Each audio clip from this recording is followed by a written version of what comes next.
사도신경으로 신앙을 고백하겠습니다. 나는 전능하신 아버지 하나님 천지의 창조주를 믿습니다. 나는 그의 유일하신 아들 우리 주 예수 그리스도를 믿습니다. 그는 성령으로 잉태되어 동정녀 마리아에게서 나시고 본디오 빌라도에게 고난을 받아 십자가에 못 박혀 죽으시고 장사된 지 사흘 만에 죽은 자 가운데서 다시 살아나셨으며 하늘에 오르시어 전능하신 아버지 하나님 우편에 앉아 계시다가 거기로부터 살아있는 자와 죽은 자를 심판하러 오십니다. 나는 성령을 믿으며 거룩한 공교회와 성도의 교제와 죄를 용서받는 것과 몸의 부활과 영생을 믿습니다. 아멘. 찬송가 376장 함께 찬양 드리겠습니다. 나그네와 같은 내가 힘이 부족하오니 전능하신 나의 주여 내 손 잡고 가소서. 하늘 양식 내게 먹여주소서. 하늘 양식 내게 먹여주소서. 수정 같은 생명수로 항상 되어주시고 불과 구름 기둥으로 갈 길 인도하소서. 나의 주여 힘과 방패 되소서. 나의 주여 힘과 방패 되소서. 요단강을 건널 때에 겁이 없게 하시고 저기 배는 가나안 땅 편히 닿게 하소서. 나의 주께 항상 찬송 드리리. 나의 주께 항상 찬송 드리리. 아멘. 사랑이 많으신 하나님 아버지, 주님의 말씀을 우리 가운데 허락하여 주시고 생명의 떡을 우리에게 허락하여 주시옵소서. 내 안에 영생하도록 솟아나는 샘물을 주님 우리에게 허락하여 주시옵소서. 주님, 우리가 이 말씀을 대할 때에 주의 말씀의 거룩함을 듣게 하여 주시고 주님 온전히 이 말씀을 따라 순종함으로 나아가게 하여 주시옵소서. 주님, 설 명절을 맞이하였습니다. 주의 은혜로 더하여 주시고 만나는 가족 가운데 화목함을 허락하여 주시옵소서. 예수님의 이름으로 기도드립니다. 아멘. 오늘 우리에게 주시는 말씀은 요한복음 6장 1절로 15절까지의 말씀입니다. 요한복음 6장 1절로 15절까지의 말씀입니다. 그 후에 예수께서 디베라의 갈릴리 바다 건너편으로 가시매 큰 무리가 따르니 이는 병자들에게 행하시는 표적을 보았음이러라. 예수께서 산에 오르사 제자들과 함께 거기 앉으시니 마침 유대인의 명절인 유월절이 가까운지라. 예수께서 눈을 들어 큰 무리가 자기에게로 오는 것을 보시고 빌립에게 이르시되 우리가 어디서 떡을 사서 이 사람들을 먹이겠느냐 하시니 이렇게 말씀하심은 친히 어떻게 하실지를 아시고 빌립을 시험하고자 하심이라. 빌립이 대답하되 각 사람으로 조금씩 받게 할지라도 200데나리온의 떡이 부족하리이다. 제자 중 하나 곧 시몬 베드로의 형제 안드레가 예수께 여짜오되 여기 한 아이가 있어 보리떡 5개와 물고기 2마리를 가지고 있나이다. 그러나 그것이 이 많은 사람에게 얼마나 되겠사옵나이까? 예수께서 이르시되 이 사람들도 앉게 하라 하시니 그곳에 잔디가 많은지라 사람들이 앉으니 수가 5,000명쯤 되더라. 예수께서 떡을 가져 축사하신 후에 앉아있는 자들에게 나눠주시고 물고기도 그렇게 그들의 원대로 주시니라. 그들이 배부른 후에 예수께서 제자들에게 이르시되 남은 조각을 거두고 버리는 것이 없게 하라 하심으로 이에 거두니 보리떡 5개로 먹고 남은 조각이 12바구니에 찼더라. 그 사람들이 예수께서 행하신 이 표적을 보고 말하되 이는 참으로 세상에 오실 그 선지자라 하더라. 그러므로 예수께서 그들이 와서 자기를 억지로 붙들어 임금으로 삼으려는 줄 아시고 다시 혼자 산으로 떠나 가시니라. 아멘. 많은 사람들이 예수님을 믿으면서 원하는 것을 얻으리라고 기대합니다. 예수님을 믿는다는 것은 그분의 능력을 믿는다는 것이죠. 그런데 때로는 사람들이 원하는 것과 그리고 우리 주님이 주시려는 것이 엇갈려서 이렇게 있을 때가 있습니다. 우리가 사마리아 여인의 이야기를 통해서 사마리아 여인이 우물물을 말하고 또 주님은 영생하도록 솟아나는 샘물을 주시겠다, 이렇게 이 둘이 엇갈려서 되었던 것처럼 오늘 동일하게 우리의 삶에서도 엇갈리고 있다는 거죠. 어떤 사람들은 예수님을 믿으면 돈을 많이 벌 것이라, 잘 될 것이라, 출세할 것이라 말하지만 예수님의 관심은 다른 더 중요한 것에 있습니다. 다른 것에 있다는 것이죠. 그리고 그것을 우리가 찾지 못할 때 주님 안타까워 하십니다. 오병이어 이야기는 우리가 교회를 다니면서 참 결코 모를 수 없는 이야기입니다. 아니요, 교회 밖에 있는 사람들도 오병이어 이야기는 웬만하면 들어보았을 겁니다. 복음서를 쓴 마태, 마가, 누가, 요한 모두가 예수님의 공생애 사역 중에서 정말 중요한 사건이었기 때문에 모두가 이 자신의 복음서에 기록을 해두었죠. 물론 마태, 마가, 누가 이 세 사람과는 조금 특별하게 요한은 이 오병이어 사건을 다룹니다.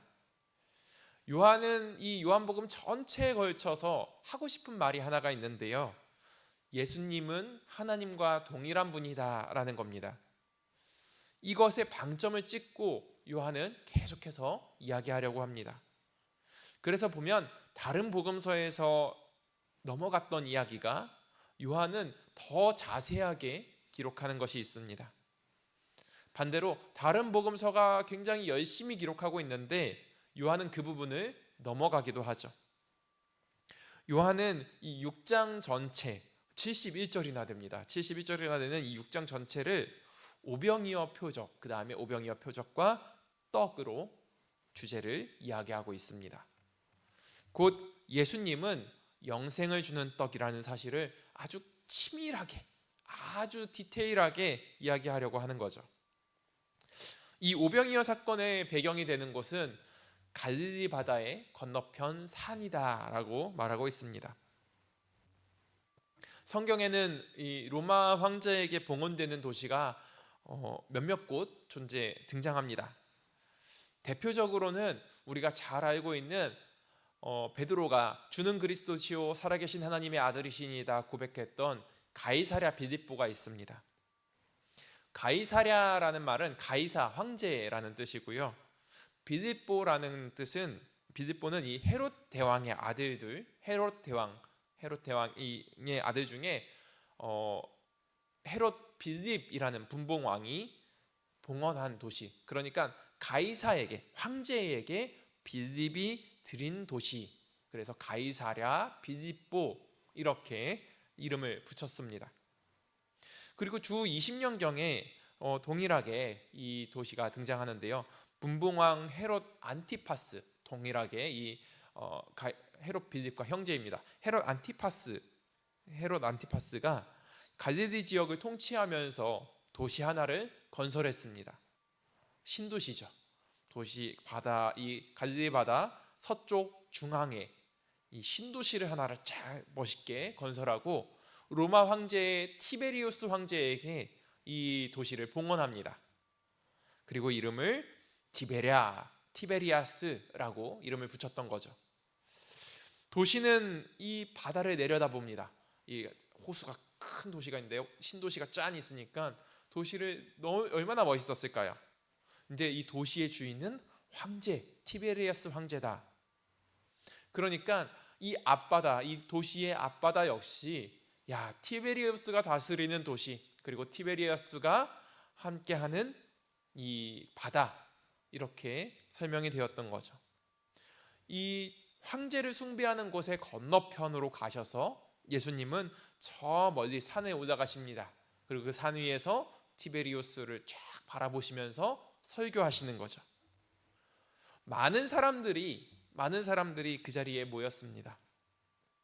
요한은 이 사람들이 모인 이유가 병자를 고치셨던 예수님을 보았기 때문에 따라왔다라고 전하고 있습니다. 예수님이 어떤 분인지는 잘 모르겠습니다. 그런데 짠 하고 봤더니 병을 고치는 표적이 나타났습니다. 뭔가 특별한 것을 사람들이 보았습니다. 이 특별한 것을 보고 온 사람들을, 그리고 요한은 이들에게 다른 공관복음서와 달리 강조하고 있습니다. 빌립과 안드레가 있었다. 예수님께서 빌립에게 물어보십니다. 이 많은 사람들이 있는데 빌립, 어떻게 우리가 떡을 사서 이 사람들을 먹이겠느냐? 예수님께서 이렇게 굳이 빌립에게 물으셨던 이유는 빌립이 평소에 계산을 잘하는 사람일 수도 있습니다.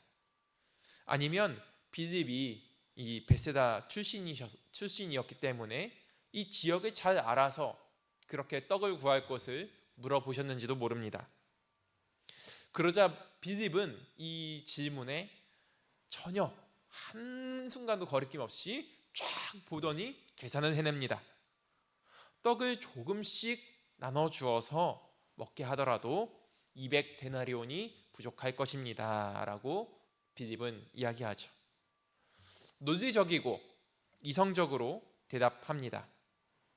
그런데 빌립이 이렇게 논리적이고 이성적으로 대답을 했지만 이 답변에 사실 하고 싶은 말은 주님, 우리는 할 수 없습니다 라는 그런 의미인 것이죠. 그리고 주님 그 곁에 있던 안드레가 또 한 아이의 보리떡 5개와 물고기 2마리를 가리킵니다. 주님, 이 물고기 2마리, 보리떡 5개가 이 많은 사람에게 얼마나 되겠습니까? 라고 이야기하죠. 이 역시 불가능하다라는 의미의 표현입니다. 사람을 보면 200데나리온이라는 큰 돈이 들어가는데 가진 음식은 주님 우리가 갖고 있는 오병이어 초라한 음식밖에 없습니다. 주님, 인간적 한계가 이만큼밖에 안 됩니다 라고 말하는 것이죠. 사실 주님께서 물어보시는 우리가 어디서 떡을 사서 이 사람들을 먹이겠느냐라는 말씀은 빌립, 너는 나를 어떤 존재로 생각하느냐? 나는 대체 누구지? 라는 말로 말씀하시는 질문입니다. 빌립이 하는 말 틀리지 않았습니다. 주님, 200데나리온이 필요할 것입니다. 안드레의 말도 틀리지 않습니다. 주님, 여기 오병이어밖에 없습니다. 상식적이고 합리적인 말이죠. 그러나 그들은 그 곁에 계신 지금 말씀하시는 예수님을 몰랐습니다. 요한이 계속해서 이 요한복음에서 말하는 부분은 예수님은 하나님과 똑같은 분, 동일하신 분이다라는 것을 알려주려고 하는데 빌립과 안드레는 몰랐다는 것이죠. 태초부터 말씀으로 계셨던 그 예수님이 함께 계시는데, 떡을 창조하실 수 있는 분이 함께 계시는데 빌립과 안드레는 몰랐다는 것입니다. 우리가 문제를 직면할 때 예수님은 우리에게도 말씀하십니다. 한계를 바라보지 말아라. 문제를 바라보지 말아라. 너와 함께하는 나를 바라보아라. 너희가 갖고 있는 그 문제가 내가 손쓸 수 없는 그런 문제더냐? 예수님은 오늘도 우리에게 물어보시는 것이죠. 예수님은 이제 사람들을 자리에 앉게 하십니다. 그리고 겨우 이 소년이 먹을 만큼 가져왔던 오병이어, 인간의 한계를 나타내는 그 오병이어를 가지고 축사하십니다. 우리는 인간적인 한계를 가졌지만 이 창조주 하나님께서 놀랍게 역사하신다면 정말 어마어마한 일이 일어날 것입니다. 마치 이스라엘 백성이 저 광야에서 아무것도 먹을 것이 없어서 구했을 때 하나님은 하늘에서부터 만나와 또 메추라기 양식을 주셨습니다. 그와 같이 예수님도 아무것도 없는 들에서 백성들을 먹이신 것입니다. 빌립은 이 사람들이 아주 조금씩 먹을 때 200데나리온이 필요합니다 라고 이야기하지만 예수님은 그들이 원하는 만큼 풍성하게 먹고 그리고 남은 광주리가 12광주리가 되었던 것이죠. 우리 삶에서 논리를 따지는 것 그리고 현실의 상황을 파악하는 것은 정말 중요합니다. 하지만 그것이 교회를 움직이는 힘은 되지 않습니다. 교회를 움직이는 힘은 성령의 역사하심이죠. 성령은 늘 우리의 한계를 뛰어넘습니다. 그래서 우리의 한계를 넘어설 믿음을 늘 요구하시는 것이죠. 이제 먹고 원하는 대로 먹은 사람들, 이 배부른 사람들이 예수님을 바라봅니다. 예수님을 보니 참으로 오실 그 선지자, 세상에 오실 그 선지자라고 말합니다. 그 선지자는 광야에서 배고픔을 해결해 주었던 모세를 가리킵니다. 뿐만 아니라 사람들은 이런 예수님을 왕으로 삼으려는 거죠. 황제는 저 멀리 보이는 도시의 주인이라고 하는 황제는 이런 일이 없었습니다. 이런 표적을 보여준 적이 없습니다. 단지 그들로부터 수탈해 갈 뿐이죠. 그런데 예수님은 놀라운 일을 행하십니다. 그리고 그 놀라운 일을 통해서 사람들이 보았을 때 이분은 메시아구나, 이분은 대단한 분이구나 라는 것을 알았습니다. 자신들이 원하는 메시아를 보았기 때문에 그래서 그들은 자신들이 원하는 대로 말합니다. 로마의 압제와 수탈에서 해방시켜 주실 분, 그리고 우리의 배고픔을 곧장 해결시켜 주실 분으로 기대하면서 이분을 왕으로 삼자라고 이야기합니다. 예수님은 이런 사람들을 뒤로하고 홀로 산으로 떠나셨습니다. 왜냐하면 그들이 진정 원하는 것이 그것이었지만 이들에게 진정으로 필요한 것이 있다면 단지 줄인 배를 채우기 위한 떡이 필요한 것이 아니라 생명의 떡이신 예수님 자신이 필요했기 때문입니다. 예수님은 유월절 어린 양으로서 세상 죄를 대신 지고 목자 잃은 양을 구원하실 떡이 되시기 위하여서 그들을 떠나 산으로 올라가셨습니다. 우리는 빌립과 안드레처럼 나의 한계만 바라보고 있진 않습니까? 눈앞의 결핍과 환경이라는 계산기 앞에서 주님 저는 할 수 없습니다, 주님 부족합니다 라는 말로 주님 우리는 할 수 없다라는 것을 제안하고 있진 않습니까? 그래서 우리가 늘 함께 고백하고 늘 함께 하신다는 이 주님이 어떤 분인지 우리는 잃어버리고 살고 있진 않습니까? 또한 기적을 경험하고서도 정작 예수님 그분이 아닌 그분이 만들어내신 떡에만 열광하였던 사람들처럼 나의 필요만 채우기 위해서, 나의 것만 채우기 위해서 도구로만 예수님을 여겼던 것은 아닌지 우리는 되돌아보길 원합니다. 오늘 우리는 예수님이 원하시는 그 생명의 떡을 우리는 받고 있습니까? 오늘 우리가 함께 기도하면서 결단하기 원합니다. 첫째는 우리가 이성적인 한계에서 절망하기보다 우리 주님의 능력을 신뢰하며 나가도록 결단하시기 바랍니다. 이어서 우리가 나를 위한 예수님이 아니라 예수님 그 한 분, 그 생명의 떡이신 예수님을 내가 받고 내가 그 예수님을 위해 살겠습니다 결단하는 오늘 하루가 되시기를 소원합니다. 함께 기도하겠습니다. 하늘에 계신 우리 아버지, 아버지의 이름을 거룩하게 하시며 아버지의 나라가 오게 하시며 아버지의 뜻이 하늘에서와 같이 땅에서도 이루어지게 하소서. 오늘 우리에게 일용할 양식을 주시고 우리가 우리에게 잘못한 사람을 용서하여 준 것 같이 우리 죄를 용서하여 주시고 우리를 시험에 빠지지 않게 하시고 악에서 구하소서. 나라와 권능과 영광이 영원히 아버지의 것입니다. 아멘.